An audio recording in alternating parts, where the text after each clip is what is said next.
This video is brought to you by mywayteaching.com. In this part, let us study about the potential energy of a dipole in a uniform external field. Okay, so for that we need to consider a dipole, isn't it?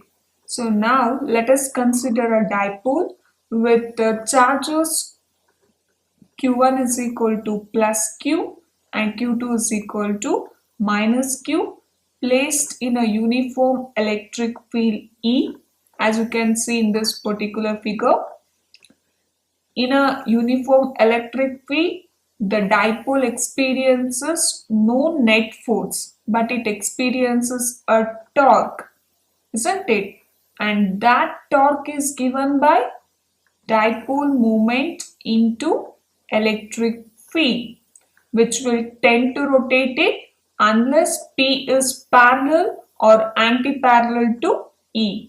Suppose an external torque is applied, that is an external torque, we are going to apply this external torque in such a manner that it just neutralizes this torque and rotates it in the plane of paper from angle theta naught to angle theta 1 at an infinitely small angular speed and without angular acceleration.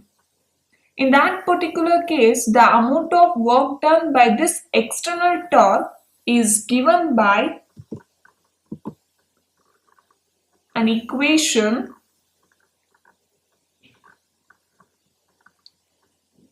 that is W is equal to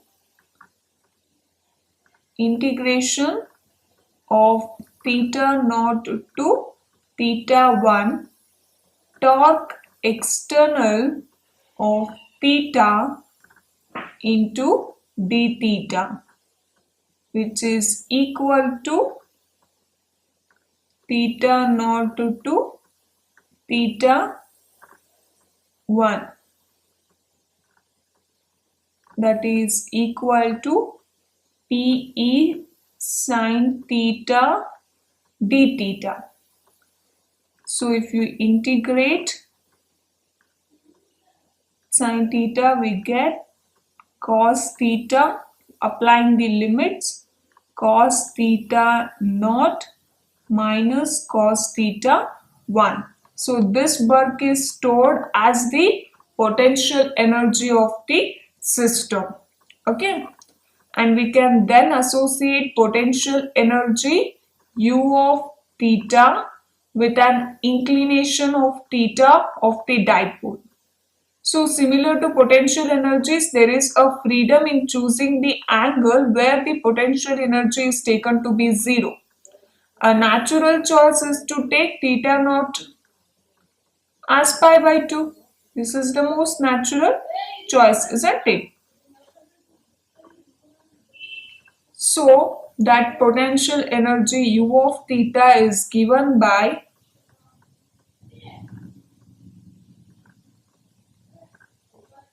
Pe cos pi by 2 minus cos theta, which is given by Pe cos theta, because cos pi by 2 is 0, that is minus P dot E. Okay, this expression is the potential energy expression. To the present system of two charges plus Q and minus Q, the potential energy expression for that present case we can write U dash of theta is equal to Q of V of R1 minus V of R2, isn't it? Which gives minus Q square 4 pi epsilon naught into 2a for the present. Here R1 and R2 denote the position vectors of plus Q and minus Q, and the potential difference between positions R1 and R2 equals the work done in bringing a unit positive charge against field from R2 to R1, and the displacement parallel to force is 2a cos theta. So this one VR1 minus VR2 is given by the potential difference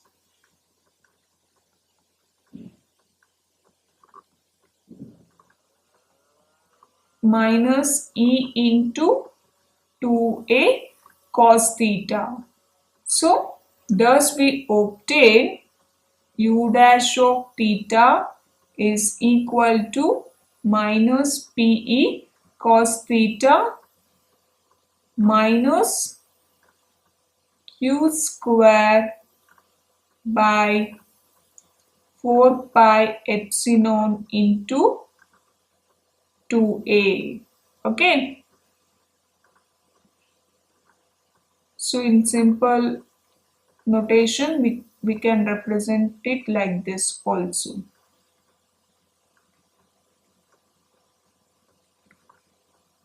So we note that U dash of theta differs from U of theta by a quantity which is just a constant for a given dipole, isn't it? And here a constant is insignificant for potential energy.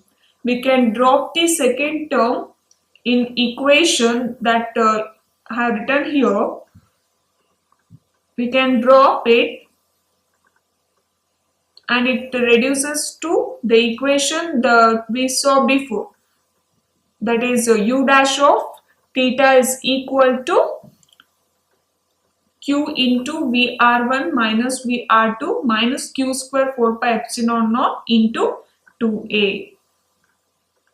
Okay, if we took theta naught is equal to pi by 2, the work done against the external field E in bringing plus Q and minus Q are equal and opposite and they cancel out. In that case, Q VR1 minus V of R2 is equal to 0. Now let us study a simple example. A molecule of a substance has a permanent electric dipole moment of magnitude 10 raised to minus 29 coulomb meter. A mole of this substance is polarized by applying a strong electrostatic field of magnitude 10 raised to 6 volt per meter. The direction of the field is suddenly changed by an angle of 60 degree. Estimate the heat released by the substance in aligning its dipoles along the new direction of the field. For simplicity, assume 100% polarization of the sample. Okay. See here, dipole moment of each molecules is given by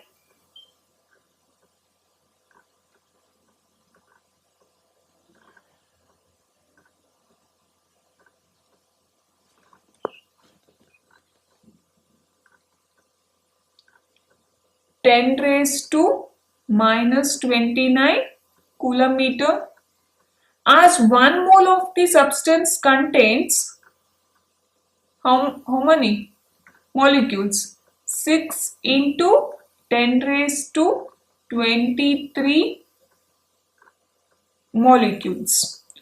Total dipole moment of all molecules, if you consider, that is given by 6 into 10 raised to 23 into 10 raised to minus 29 coulomb meter, which is equal to 6 into 10 raised to minus 6 coulomb meter.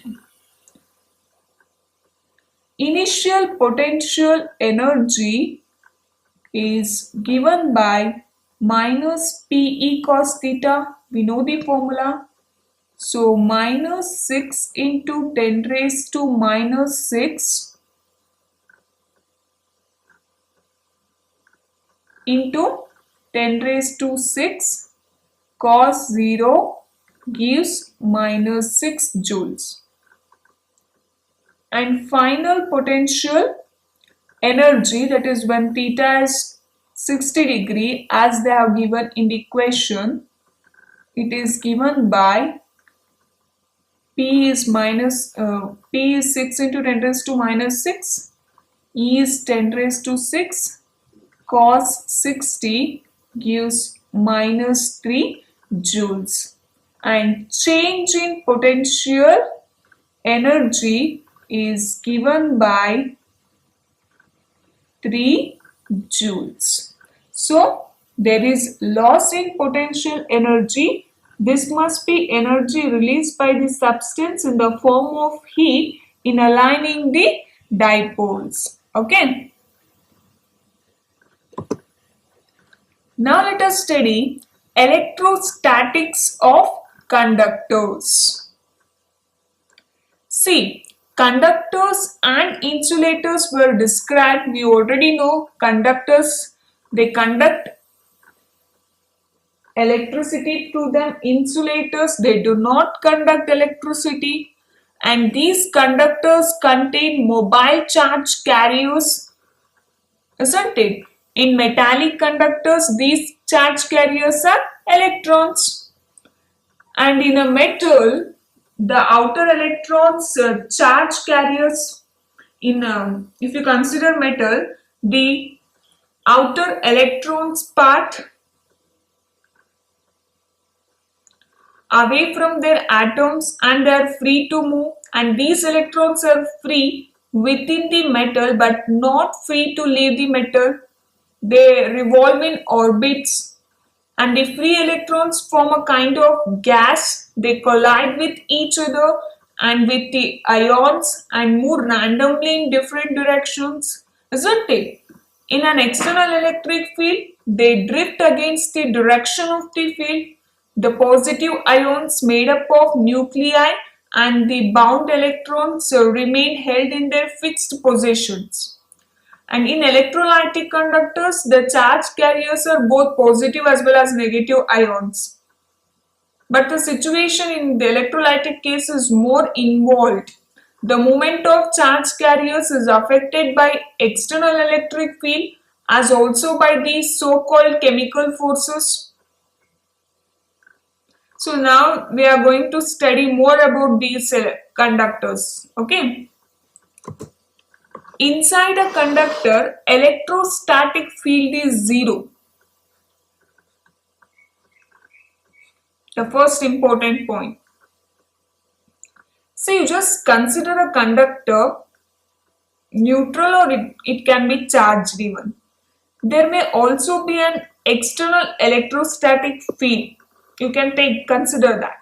In this static situation, when there is no current inside or on the surface of the conductor, the electric field is zero everywhere inside the conductor. Okay, in fact, it can be taken as the defining property of a conductor. A conductor has free electrons. As long as electric field is not zero, the free charge carriers would experience force and drift. In the static situation, the free charges have so distributed themselves that the electric field is zero everywhere inside. So the one thing is clear, electrostatic field is zero inside a conductor. Okay. And the second point is, at the surface of a charged conductor, electrostatic field must be normal to the surface at every point. See, if E were normal to the surface, it would have some non-zero component along the surface. Free charges on the surface of the conductor would then experience force and then they would have moved. In a static situation, E should have no tangential component. Thus, electrostatic field at the surface of a charged conductor must be normal to the surface at every point. Okay, this is an important point. And the third point is the interior of a conductor can have no excess charge in static situation. See, a neutral conductor has equal number of positive as well as equal number of negative charges in every small volume or surface element. When the conductor is charged, the excess charge can reside only on the surface in the static situation. This is from Gauss law. You can consider any arbitrary volume element and V inside a conductor. On the closed surface S bounding the volume element V, electrostatic field is 0 inside the conductor. So the total electric flux through S is 0. Hence by Gauss law there is no net charge enclosed by S. But the surface S can be made as small as you like. Volume V can be made vanishingly small. This means there is no net charge at any point inside a conductor and any excess charge must reside only at the surface, not inside the conductor. Okay.